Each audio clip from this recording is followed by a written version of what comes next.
Bonjour mes chères vierges, je vous remercie de me retrouver pour cette guidance de décembre. Nous voilà déjà à la fin de l'année et je vous propose de précisément découvrir ce que vous réserve cette fin de cycle. Mais si vous avez une question personnelle à propos de cette fin d'année, sachez qu'un concours s'organise ce mois-ci comme tous les mois pour permettre à deux d'entre vous de remporter une consultation privée avec moi. Il y aura donc deux gagnants et deux tirages en croix à gagner.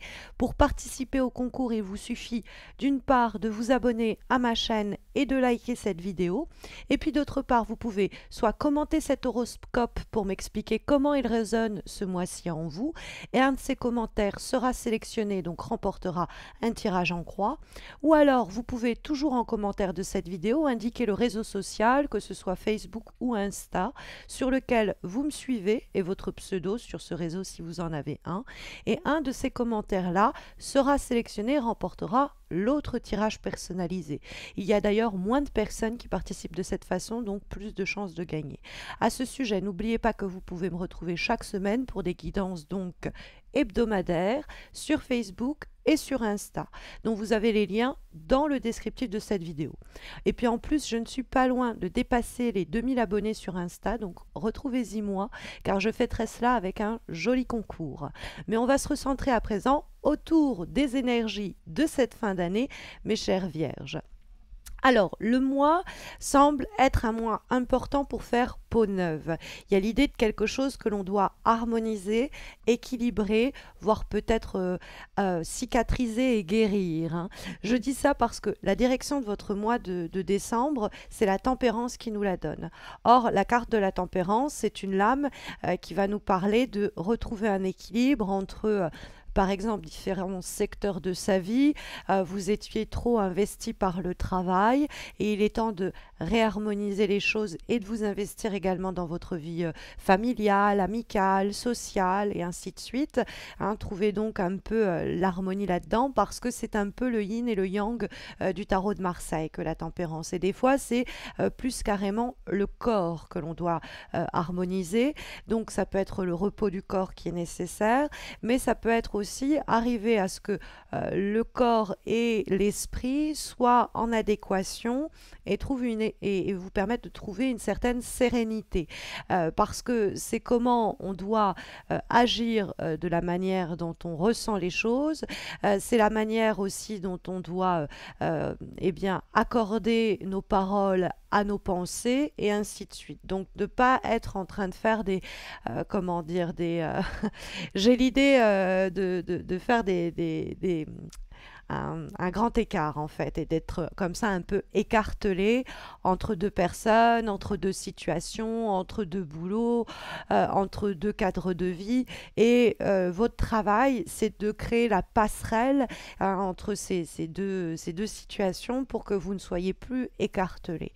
Mais il y a aussi une notion de guérison, il y a une notion d'apaisement et de cicatrisation qui peut être l'idée sur le plan spirituel comme sur le plan du cœur ou encore sur le plan du corps, quelque chose qui vous a beaucoup angoissé ou inquiété, puisque nous trouvons en vibration la carte du 9 d'épée, et que le 9 d'épée va indiquer l'idée de se morfondre ou de se faire beaucoup de mourons, de se faire des angoisses même, à l'idée de devoir abandonner une situation, devoir faire une croix sur quelqu'un, amener un projet à son terme. Ça peut être vraiment en lien avec une rupture éventuelle, on va y venir.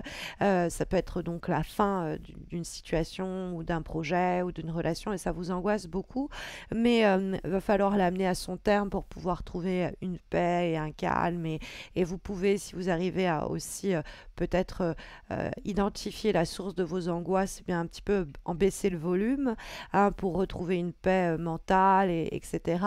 Mais on sent avec le 9 d'épée beaucoup de stress sur le plan psychologique ou des discussions difficiles, quelque chose de ce type-là. Et on va trouver dans les obstacles et les difficultés la carte de l'arcane sans nom.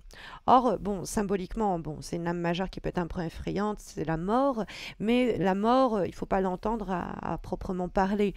C'est l'idée de faire le deuil d'une situation. Et quand la carte se trouve précisément dans les obstacles, alors que c'est la 13e lame majeure du tarot de Marseille et que nous trouvons en direction pour ce mois de décembre décembre, mes chères vierges, la tempérance, qui est la 14e, la majeure du tarot de Marseille, elle est en train de guérir et de trouver un équilibre et un apaisement après un cataclysme ou un grand changement, après ce qu'on pourrait comprendre peut-être comme une épreuve. Mais c'est vrai que l'arcane sans nom, ça peut aussi plus simplement signifier l'idée de quelque chose dont on n'a pas réussi à vraiment faire le deuil. Quelque chose qui est en ce sens un peu en train de pourrir à l'arrière-plan, qu'on a peut-être tenté d'ignorer, mais qui revient dans ce cas-là à nous hanter avec la carte du 9 d'épée. C'est l'idée que on en cauchemar, on en fait des cauchemars, hein, ou alors on n'en dort pas la nuit, plus simplement, on en fait des nuits blanches. Et donc c'est une vraie clé d'harmonie, de réconciliation avec une partie de soi-même qu'on a ignorée, avec une personne avec qui le dialogue était complètement impossible, et donc on a enterré cette histoire-là pendant un temps à cause de l'hostilité, mais il y a peut-être une possibilité de dialogue, une possibilité de cicatrisation. C'est quelque chose qui vous a soit beaucoup obsédé par le passé, soit qui pourrait être obsédant au mois de décembre, et donc il y a la possibilité de, par peut-être une nouvelle situation, par le biais d'aussi une personne intermédiaire, quelquefois, parce que la tempérance peut faire vecteur, arriver à solutionner cette histoire. Alors, cela peut se jouer avec un roi de bâton. Alors que ce soit votre intermédiaire, le roi de bâton, pour permettre cette guérison et cette cicatrisation, ou que les ennuis et les soucis qui sont ici mentionnés soient en rapport direct avec lui. Il se trouve néanmoins, ce roi de bâton, mes chères vierges, pour ce mois de décembre, dans les éléments positifs. Donc c'est une force alliée, c'est pourquoi je peux me permettre de parler de réconciliation, évidemment, avec la tempérance. Donc ça peut être une histoire que vous traînez depuis longtemps, qui vous angoissait ou vous hantait, avec qui l'histoire n'était pas complètement terminée. Ça peut être un ami, un membre de la famille, un ancien ou une ancienne partenaire, ou une amie. Hein. Bon, les genres ici ne prennent pas court, on s'en fiche. La tempérance, ça peut être justement un terrain d'entente, un dialogue. C'est une carte de compromis où l'un et l'autre, ou l'une et l'autre, ont fait les pas censés nous amener à se retrouver, hein, et de façon équitable. Or, bon, ça peut être ce roi de bâton qui va faire le vecteur pour cela. Ça peut être parce qu'il est intermédiaire entre nous et cette personne, mais ça peut être un vecteur pour notre mieux-être, c'est-à-dire qu'on avait été complètement découragé, mis à mal par l'échec que l'on avait vécu au travail, qu'on n'avait en fait pas complètement digéré, ou cette rupture dont on n'avait pas complètement fait le deuil et qui continuait à nous hanter, à nous dire est-ce que je peux à l'avenir réussir ce que j'entreprends sur le plan professionnel, sur le plan personnel, quelle que soit la source de cet événement qui s'est mal terminé ou quoi qu'est-ce. Et ce roi de bâton, ça peut être la personne qui vous redonne espoir en vous, qui vous redonne du pouvoir, qui vous confie à nouveau des projets, qui vous estime, ou ça peut être quelqu'un qui vous rend heureux ou heureuse. Hein.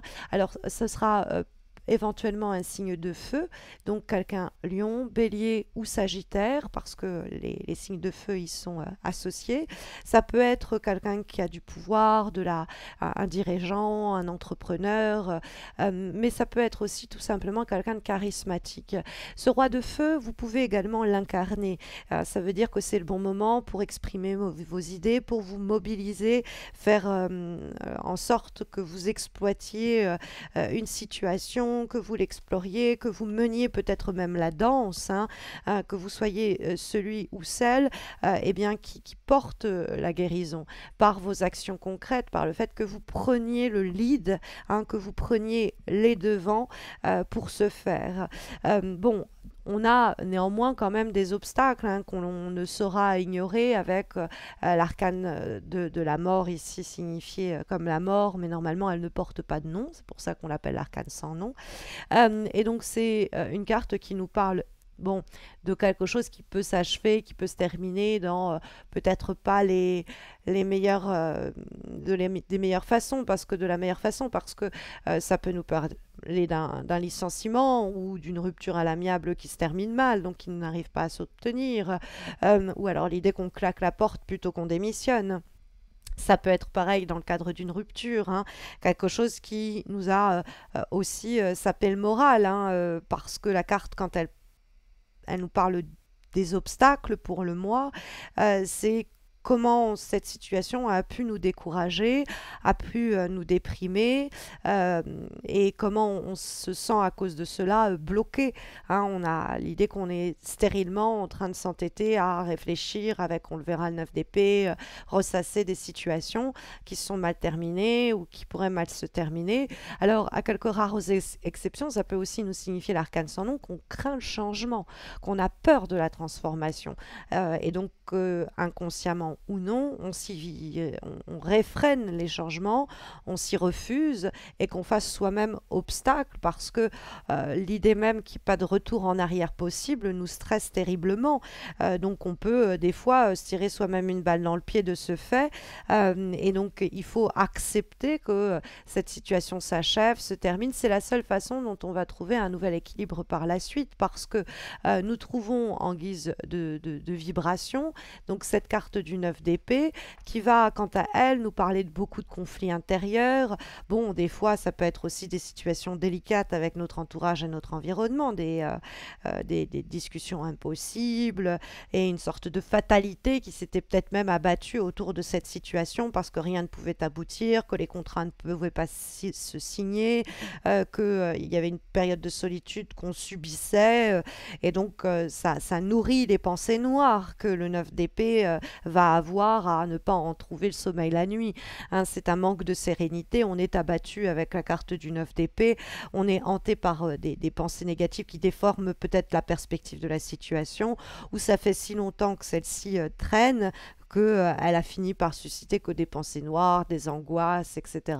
Mais précisément dans le dialogue qui s'effectue entre ce 9 d'épée et la carte de la tempérance, on a peut-être donc soit une personne intermédiaire, soit un dialogue éventuel qui peut harmoniser les choses, qui peut permettre de déboucher même, je vous l'expliquais, à une guérison et une réconciliation avec une autre personne éventuellement. C'est travailler à retrouver un équilibre, à régénérer notre environnement professionnel, et bien sinon à retrouver un équilibre entre deux secteurs de notre vie qui nous ont coûté des mésaventures dans notre couple, par exemple, ou au boulot, ou dans notre vie de famille, ou dans notre vie sociale. Et donc c'est trouver la clé pour progresser vers plus d'équilibre. Donc c'est une étape pour une période sur le plan émotionnel de plus d'harmonie. C'est un travail un peu j'allais dire de funambule, oui, et j'ai eu le mot somnambule, de somnambule. C'est marrant parce que on n'arrive pas à trouver le sommeil, hein, mais c'est surtout l'idée de, oui, de funambule dans le sens de l'équilibriste. Et c'est un travail que l'on trouve pour harmoniser des choses en nous, autour de nous, et retrouver, c'est la clé de la paix intérieure, hein, ou de la paix entre peut-être vous et des secteurs différents de votre vie. Comme avant-dernière énergie, nous avons un très joli conseil d'ailleurs pour ce mois de décembre. La carte est issue d'un nouvel oracle qui s'appelle The Seed and Sickle, et nous avons la carte Poppy. Hein, alors, la carte Poppy ici, qui est en fait le pavot, le coquelicot, je crois, sur la traduction, en tout cas en termes d'illustration. Peut-être que vous me corrigerez en commentaire. Et ça nous parle du deuil aussi, cette carte-là. Mais pas du deuil dans le sens de la mort, mais toutes ces petites pertes que l'on connaît dans une vie, les libertés, les lieux où on allait, les relations. On peut en énumérer, hein, des choses comme ça qui sont tout autant de choses que l'on regrette, pour lesquelles on peut avoir de la nostalgie, mais c'est une carte qui nous invite justement à se défaire de ces barrières-là pour aller de l'avant et créer de nouvelles connexions. Donc il y a avec la carte en question des sentiments, des situations petites ou grandes qui ne sont pas résolues et qui vont être au cours du mois de décembre examinées pour eh bien, en garder le bon en termes de souvenirs et de ce qui est négatif, vous en défaire. Donc il y a l'idée que vous vous délestez de certains poids pour une plus grande liberté, et ça matche bien avec la dernière carte que nous avons qui nous parle également également de s'affranchir, puisque cette lame qui est issue également d'un nouvel oracle, celui des petits magiciens, nous avons la carte, eh bien, la danse de la libération. Donc il y a bien quelque chose, nous dit cette carte, hein, dont on doit se libérer, hein, pour reprendre son terme. Cette danse de la libération, elle prédit sur le mois de décembre un moment où on va danser peut-être, c'est-à-dire exulter, parce qu'il y a un fardeau, il y a quelque chose de lourd que l'on traînait, comme une boule d'énergie négative due à des contrariétés ou des émotions que l'on n'a pas réussi à libérer par nous-mêmes, qui sont restées bloquées en nous et dont on va pouvoir se libérer, hein, s'affranchir, se délivrer au cours de ce mois de décembre. Donc c'est plutôt des bonnes énergies pour terminer l'année, mes chères vierges. Je vous souhaite d'ailleurs à tous et à toutes de très bonnes fêtes de fin d'année, même si je vous retrouve avant la fin de l'année pour les horoscopes de janvier, mais aussi pour des guidances et des vidéos surprises. Et puis bon, si jamais vous avez besoin d'un tirage, vous avez le concours mensuel que je vous expliquais en début de vidéo, mais vous avez également mon site pour des demandes personnalisées, pour des consultations au direct, ou même si vous souhaitez vous former au tarot de Marseille. Bon, je vous souhaite à tous et à toutes de très belles semaines à venir. Je vous retrouve très vite. D'ici là, prenez bien soin de vous, mes chères vierges.